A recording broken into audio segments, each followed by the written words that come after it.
Hello everyone, welcome back to Cars and Coffee, the first one of the year at the M1 Concourse Raceway in Pontiac, Michigan. We missed the March one because it snowed a lot, but we did not miss the April one, and even with a hint of rain on the horizon that did not come, there were still some pretty brilliant cars on display. So without further ado, let's jump into them, starting out with the Swedes, and the only Swede of today, which is a shame, but whatever. The Volvo 850 T5 Estate, which is awesome. I love estate cars, and if you like estate cars, you're going to really like this episode, because there's a lot, and we're starting out strong. And then we quickly go to the Germans for the first full segment of the video, if you will. Starting out with the Volkswagen Polo and the Volkswagen Golf GTI, a very early Polo, might be one of the first generations of Polo. But then we quickly move to faster machinery with the AMG cars of the G63 AMG G-Wagon, or the C63 before they went 4-cylinder turbo, so it's got the honking 6.3-liter V8 inside. Rear-wheel drive coupe looks fantastic. If you want that same power plant, or a similar style power plant, in your luxury executive barge, you get the S63 AMG, or you can get old school with the BMW's 635 Ci and its bigger brother, the M6, looks absolutely stunning in red. I love these old BMWs. The E30, what is it, the E26 M6 I recall? Great cars.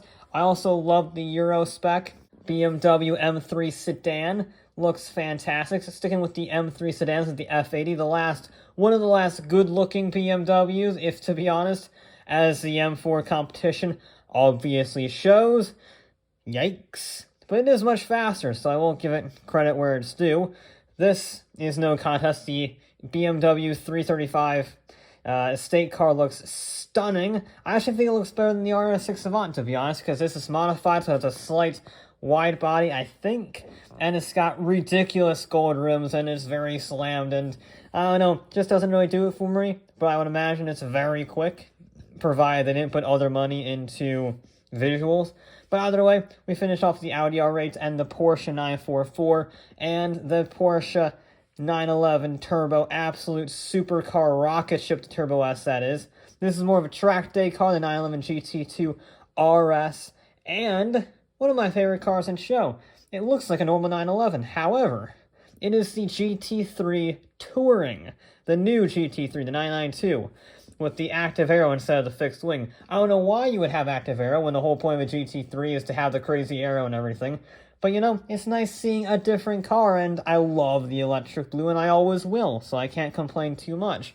Although, I gotta give props for my favorite Porsche, the Cayenne S Trans-Siberian homage. I don't think it's an actual Trans-Siberian Cayenne, because it has Tim Siberian on the side of it, but it is a nice homage nonetheless, and the fact that, oh yeah, the Cayenne used to go racing very successfully. Sticking with the SUV theme, we have the brand new Aston Martin DBX 707 next to a very gold Bentley Bentayga S and a very black Lamborghini Urus, and many Bentleys. There were so many Bentleys because it was the Bentley dealership that showed up. And I have never seen more Continentals in my life, both the old Continental R and the new Continental GTs. There were all sorts of ones, the first generation, the second generation W12s like this one, or the new V8, the third generation V8. I mean, pretty much every Continental, short of the super sports that you could ever want, was here. And some very old Bentleys were also in attendance. So, if you liked the Bentleys, you really liked this show, because there were a lot of them. And that was not the only British cars they had. The Mini Moke, the McLaren 600 Longtail Spider with a interesting paint job. Apart from the mirrors, I do quite like the paint job on the Longtail. We got the Lotus Elise track car as properly spec'd, except for the fact that this is the Lotus Elise she told you not to worry about. Because if you can go for a big wing, you go for the massive, taller than the roofline swan neck rear wing. And I told you to get back to estate cars. The Jaguar XFS Sport Brake looks absolutely fantastic, that thing. But it's not my favorite car in show. This is the Rover 200 TD, simply because when is the last time you've seen a Rover that isn't a Mini? Yeah, I love seeing new cars, and just seeing an old 67 Rover sedan is something you don't see every day. I like that. We moved to the Americans, and the super sedans just do not end. We had the Germans, we had the British, and now we have the Chevy SS/Holden Commodore, and the Cadillac CT5V Blackwing, and a monstrous Ford GT1 car.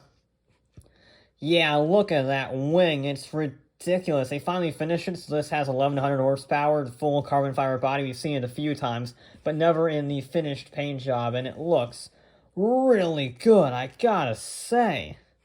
But there were also some different changes of pace from our American compatriots. We got the sort of Woodward Cruise style cars. We got the 60s Coke bottle style. Some of them fast, some of them not so fast.